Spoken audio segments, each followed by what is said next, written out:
Bihar live 7 खबर की तह तक। चुनाव आयोग ने चुनाव की बिगुल बजा दी है और पहले चरण के लिए जो है मतदान की प्रक्रिया से पहले चुनाव प्रचार तेजी से चल रहा है। हर चुनाव के जो है उम्मीदवार हैं वो अपना अपना जीत का दावा कर रहे हैं। हर पार्टी जो है अपनी जो है उम्मीदवारों के जीत के लिए प्रचार कर रही है। गया में 3 बार चुनाव हार चुके जीतनराम मांझी को एक बार फिर से एनडीए ने अपना उम्मीदवार बनाया है, तो जहानाबाद की नेत्री और चिराग पासवान की शेरनी इंदु कश्यप वो भी यहाँ स्टार प्रचारक के तौर पर उतार दिया गया है। सबसे पहला सवाल है मैडम, जीतनराम मांझी 3 बार चुनाव जो है हार चुके हैं, इस बार जो है फिर से मौका मिला है, आप गया में आए, क्या महसूस किए? जब मेरे राष्ट्रीय अध्यक्ष के निर्देश के अनुसार मैं गया आई और अपने यहाँ के जो प्रत्याशी हैं आदरणीय जीतनराम मांझी जी, जो बिहार के पूर्व मुख्यमंत्री भी रहे और उनको बिहार में कौन नहीं जानता है। इस बार जब मैं लोगों के बीच में जा रही तो ऐसा माहौल आ रहा है कि वो जीत करके जाएंगे और जो हमारे यशस्वी प्रधानमंत्री आदरणीय नरेंद्र भाई मोदी जी का नारा है 400 पार, तो उसमें एक सीट गया का भी होगा, तो 400 सीट पार होने में तो बहुत ही अच्छा माहौल है। जीतनराम मांझी 3 बार चुनाव हार चुके हैं, इस बार क्या लग रहा है, जनता का जो मूड है क्या करें? इस बार जनता इनको पूर्ण बहुमत से जिता करके भेजेगी और हमें लगता है कि जितने भी प्रत्याशी पहले जीत कर दे गए हैं उनसे ज़्यादा मतों से ये जीतेंगे, लेकिन उनसे ज़्यादा मतों से जीत करके ये जाएंगे। गया के लोगों से कंटिन्यू आप कई दिनों से मुलाकात कर रहे हैं, अलग अलग क्षेत्र में घूम रहे हैं, इस बार क्या है, चुनावी मुद्दा क्या है, किस मुद्दे पर गया की जनता जो है वोट करना चाहती है?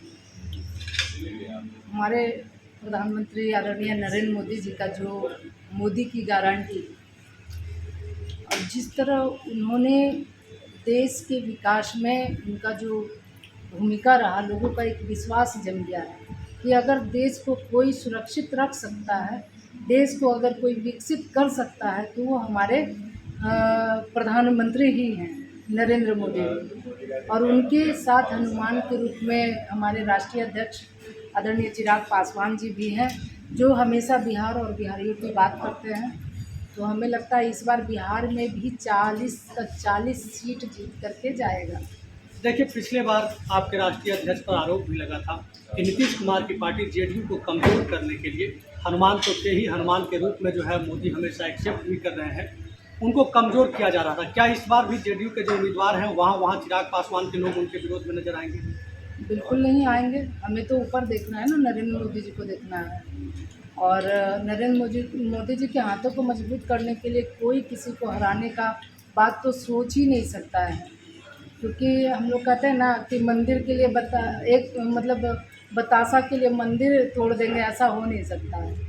तो हमें लगता है कि सब लोग एकजुट होकर के इस गठबंधन जो पहले जो गठबंधन था, इस बार तो आप देख रहे होंगे राष्ट्रीय अध्यक्ष ये के उपेंद्र कुशवाहा जी भी साथ में हैं, हम पार्टी के भी हैं और लोजपा के भी हैं और राष्ट्रीय लोजपा के भी हैं और जेडीयू के भी हैं, तो सब लोग एकजुट होकर के लड़ाई लड़ रहे हैं। इस बार जो है गया की जनता मोदी के नाम पे वोट देगी या फिर मांझी के नाम पे वोट देगी? आखिर क्यों मांझी को वोट करेगा गया की जनता? इसलिए करेगी कि अभी देश की बात सब कोई चाहता है, सब चाहता है कि हमारा देश वैसे व्यक्ति के हाथों में है और रहना चाहिए, जो कि मैं पहले भी बोल चुकी हूँ कि देश सुरक्षित है मोदी जी के हाथों में। इसलिए गया के लोग और साथ में मांझी जी भी जब यहाँ से आपको पता है कि 8 बार विधायक बने हैं और अगर जनता उनको पसंद नहीं करती तो 8 बार से विधायक नहीं होते, और बिहार के मुख्यमंत्री जब हुए तो उन्होंने बहुत विकास का ऐतिहासिक काम किया। तो हमें लगता है कि गया की जनता इस बार पूरा मूड बना चुकी है कि इनको यहाँ उच्च सदन में भेजने का काम करेगी, ताकि गया का भी विकास जैसे अयोध्या का हुआ है उसी के तर्ज पे बोधगया का और गया का विकास होगा। अभी उनके साथ हम एक जगह गए हुए थे तो उनका संबोधन सुन रहे थे, वो बताए कि गया में तो सांसद बहुत हुए, खा पका गए, कोई काम नहीं किए, लेकिन यदि मुझे पब्लिक आशीर्वाद देती है, यहाँ की जनता मुझे आशीर्वाद देती है तो अयोध्या की तरह गया को भी चमकाने का काम करेंगे। मतलब जीताराम मांझी का जो है चुनावी प्रचार में नरेंद्र मोदी के नारा के साथ साथ इनका काम भी बोलेगा, जो मुख्यमंत्री रहते हुए गया में काम किए। और जिस तरीके से हमेशा काल्पनिक बताने वाले जीताराम मांझी राम के दरबार में जो है माथा टेक करके नामांकन भी कराने आए थे और अयोध्या की बात भी कर रहे हैं।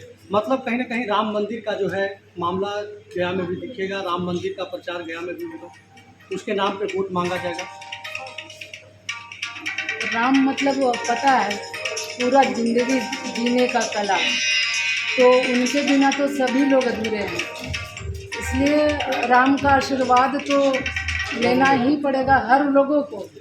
और जैसे विपक्ष वाला दिन रात चिल्ला चिल्ला के और राम मंदिर का दर्शन के लिए भी नहीं गए, तो कहीं ना कहीं आशीर्वाद तो सबको चाहिए होता है और ये आशीर्वाद इनको पूर्ण रूप से मिला है और गया की जनता भी इनको देगी।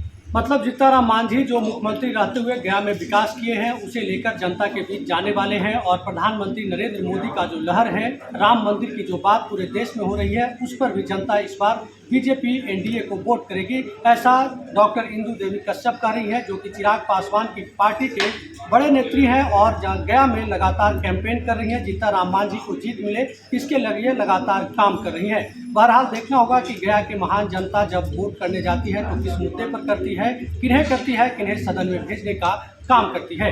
आप सभी दर्शकों का बहुत बहुत धन्यवाद।